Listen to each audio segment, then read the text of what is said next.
بنو عباس کا جو ایشو ہے نا وہ نبی علیہ السلام اور صحابہ کے دور کے ساتھ ریلیٹڈ نہیں ہے. بنو عباس کو حکومت ملی ہے نبی صلی اللہ علیہ وآلہ وسلم کی وفات کے آلموسٹ 110-15 سال کے بعد. اس وقت تک تو آلموسٹ سارے صحابہ تو کنفرم فوت ہو چکے تھے. ان کی حکومت 127 ہجری میں آئی ہے اور آخری صحابی 110 ہجری میں فوت ہو گئے ہیں. ابو طفیل عامر بن واصلہ رضی اللہ تعالیٰ عنہ شیعان علی میں سے تھے. جنگ جمل صفین نہروان تینوں لڑی ہوئی ہیں انہوں نے. ان کے بعد روئے ارض میں کوئی بندہ صحابی ہونے کا دعویٰ کرے تو محدثین کہتے ہیں وہ کذاب ہے. یہ آخری صحابی جو فوت ہوا ہے حضور کی وفات کے 100 سال کے بعد فوت ہوئے ہیں. وہ 8 سال کی عمر میں حضور کی زیارت کی ہوئی ہے انہوں نے, ابو طفیل عامر بن واصلہ نے. انہوں نے کئی حدیثیں مولا علی سے روایت کی ہوئی ہیں.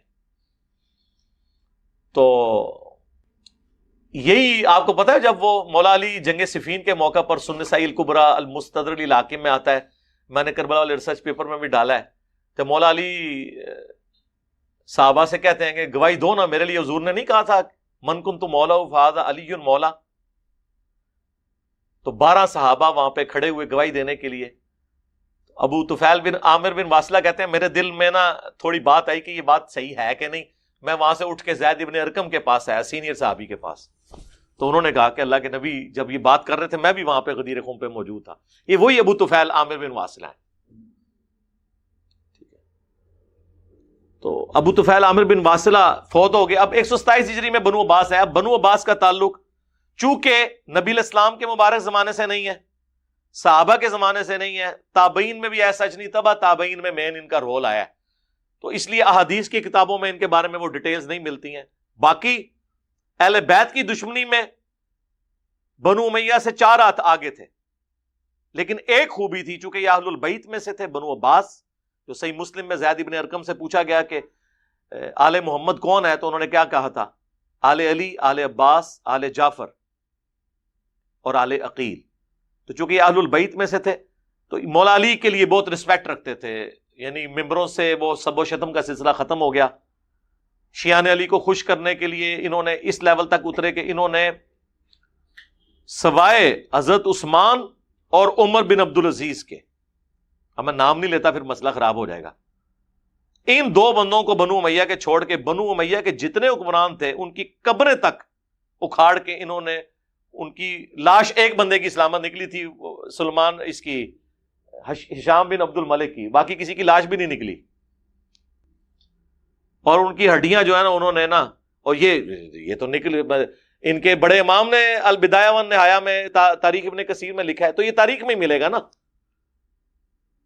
وہ ہم نے ایک دفعہ ڈسپلے کرایا تھا کہ کیا نکلا تھا اس میں سے, تو وہ انہوں نے پھر ان کو آگ لگایا اور اس طریقے سے سارا کچھ. یہ بنو عباس نے غصہ اپنا پورا نکالا. غلط ہے, لاش کی تو کافر کی لاش کی بھی توہین نہیں ہونی چاہیے,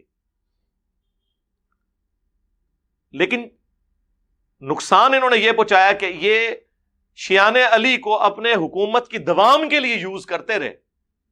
حضرت علی سے عشق شو کیا, ممبروں سے حضرت علی کی تعریفیں بیان ہوئیں,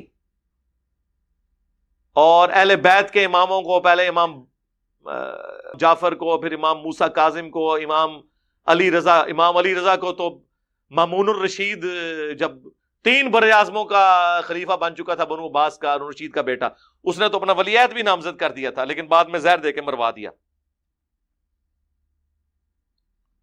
جو مشہد میں مزار ہے بہت بڑا امام علی رضا کا, بنو عباس نے سارے اہل البیت کو شہید کیا ہے بعد میں, لیکن ظاہراً وہ ان کا بہت احترام کرتے تھے, ان کو آگے آگے رکھتے تھے ہر مذہبی ایکٹیویٹی میں, تاکہ لوگوں سے ہمدردیاں اپنے حق میں حاصل کریں. اسلام کے لیے بھی نہیں تھے. سب سے بڑی تو انہوں نے فقہ حنفی جو ہمارے اوپر تھوپ دی ہے, یہ بنو عباس نہیں تھوپی ہے.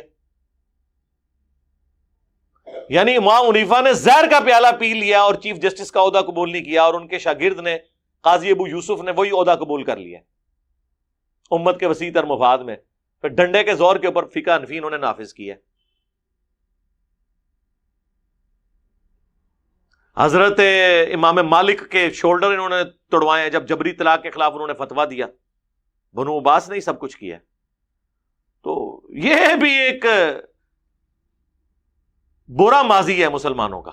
ہاں دنیاوی طور پہ بہت فتوحات ہوئی، وہ سب کچھ ہوا، بڑی سلطنت پھیل گئی، سب کچھ تھا، لیکن ہے یہ وہی تھا. لیکن بنو امیہ کا ذکر اس لیے ہوتا ہے کہ اس کے افیکٹی صحابہ ہیں، اور وہ احادیث کی کتابوں میں پٹڑی وہاں سے بدلی ہے، اس لیے ان کو زیادہ ڈسکس کیا جاتا ہے. ویسے تو بنو عباس کے بعد پھر سلطنت عثمانیہ کو بھی ہم ڈسکس کر سکتے ہیں، انہوں نے جو کارنامے کیے ہیں. زیادہ شوق ہے تو آپ ترکی والوں کے اپنے ڈرامے دیکھ لیں، میرا سلطان، میں نے تو نہیں دیکھا ہوا لیکن مجھے پتا ہے اس میں وہ سب کچھ جو بتا رہے ہیں اس سے بھی زیادہ برے حالات تھے. 100 کنیزیں انہوں نے اپنے حرم میں ڈالی ہوئی ہوتی تھی. یہ آج قسم کے لوگ تھے، تو اس لیے چھوڑ دیں. تو اس لیے میں نے ان کو موضوع بحث اس لیے نہیں بنایا زیادہ کہ چونکہ احادیث کی کتابوں میں ذکر نہیں ہے، ڈائریکٹ صحابہ اور تابعین کے یہ اس طریقے سے قاتل نہیں ہے، تبع تابعین سے ان کا قتل و غارت کا سلسلہ شروع ہے. یہ بات حقیقت ہے کہ 500 سال تک یہ تلوار پھر مسلمانوں پہ مسلط رہی ہے ملوکیت کی شکل میں. بنو امیہ سے تو 100 سال کے اندر ہی جان چھوٹ گئی تھی، لیکن یہ تو 500 سال تک حکمران رہے ہیں.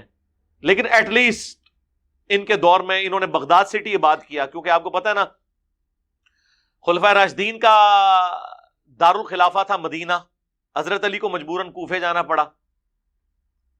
اس کے بعد حضرت معاویہ جب حاکم بنے ہیں انہوں نے نہ مدینہ رکھا نہ کوفہ، وہ شام میں دمشق میں انہوں نے دارالخلافہ شفٹ کر لیا. پھر جب بنو عباس بنے تو ظاہر ہے انہوں نے دمشق کو تو نہیں بنانا تھا دارالخلافہ، انہوں نے پھر ایک نیا سٹی آباد کیا بغداد. لیکن رکھا یعنی انہوں نے عراق میں پرشین امپائر والی جگہ پہ اپنا دارالخلافہ، ظاہر ہے وہ بنو امیہ سے نفرت کرتے تھے. پھر بنو امیہ کی حکومت صرف اسپین تک رہی ہے، وہ 800 سال تک، وہ بھی جو کچھ وہاں کارنامے کرتے رہے، آپ کو پتہ کس طرح حکومت ختم ہوئی ہے. باقی پورے مسلم ورلڈ پہ بنو عباس کی حکومت تھی، صرف ایک اسپین والا حصہ جو ہے نا تو وہ بھی اپنے آپ کو ایک حاکم کے طور پہ کہلاتا تھا، خلیفہ نہیں کہلاتا تھا. خلیفہ وہی کہلاتے تھے جو بنو عباس کے خلفاء تھے. ہارون رشید، مامون الرشید، خلیفہ منصور، معتصم باللہ، یہ سب کے بڑے بڑے جو اتنے حکمران ہیں سب بنو عباس کے ہیں. ان میں بڑی بڑی خوبیاں بھی ہیں اور بڑے بڑے کام بھی پائے ہیں انہوں نے، ٹھیک ہے نا. لیکن ان کے کام اس حوالے سے وہ نہیں ہے، لیکن ان کے دور میں علمی کام، جتنی حدیث کی کتابیں ہیں وہ ان کے ادوار میں مدون ہوئی ہیں، اور فقہ کے کام ہوئے ہیں. ایک علمی دنیا میں ایک بڑی بڑی آپ کو جو یونیورسٹیز ملتی ہیں، بغداد مرکز تھا. جس طرح آج لوگ یورپ امریکہ میں پڑھنے کے لیے جاتے ہیں، دوسرے ملکوں سے لوگ وہاں آتے تھے، وہ کنٹریبیوشن ہے.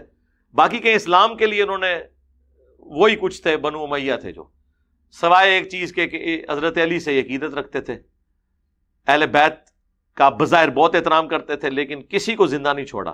سارے امام اہل بیت کے جتنے تھے وہ انہوں نے ہی قتل کیے ہیں. لیکن پریکٹیکلی یہ لوگ اپنے آپ کو یعنی شیان علی کو یوز کر کے حکومت میں یہ رہے ہیں. بنو امیہ والے کام انہوں نے وہ والے کام نہیں کیے. باقی تو ظاہر ہے حکمران تو حکمران ہوتا ہے. وہی بات ہے کہ پیپلز پارٹی ہو، مسلم لیگ ہو یا پی ٹی آئی ہو، آپ نے تینوں کو چیک کر لیا ہے، تینوں ہی اپنے قریبیوں کو نوازتے ہیں، اپنے وزراء کی جو غلطیاں ان پہ پردہ ڈالتے ہیں، اپنے بڑوں کا جھوٹا دفاع کرتے ہیں. تو یہ آپ کے سامنے ہے نا.